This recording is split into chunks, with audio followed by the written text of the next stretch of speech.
This case was filed on 6/13/2003.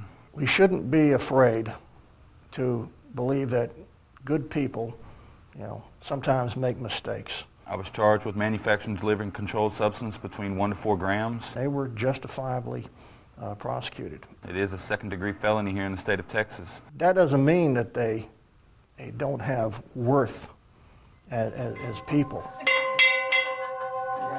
That's the sound of freedom for 29-year-old Houston Fowler. Today, he and another man had separate drug convictions set aside, not because they didn't do the crime, but because the court believes they deserve a second chance. They're not going to be a problem again. Judge Travis Bryan recently started a program in conjunction with probation officers to identify nonviolent offenders and recognize what he calls model probationers to have their records wiped clean. It's not totally expunged.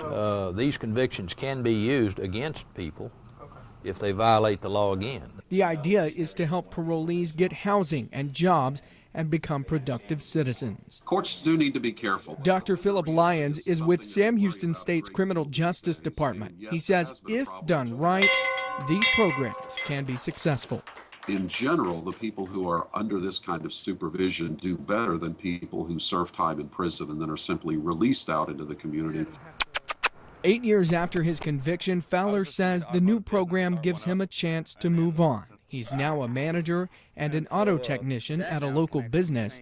He says he's learned his lesson from the mistake he made as an adolescent and now just wants to have a place he can call home and one day start a family here, away from the streets and crime that got him in trouble as a teen. Because I'm from the country. I love the country. I love the peacefulness. In College Station, Daniel Armbruster, News 3.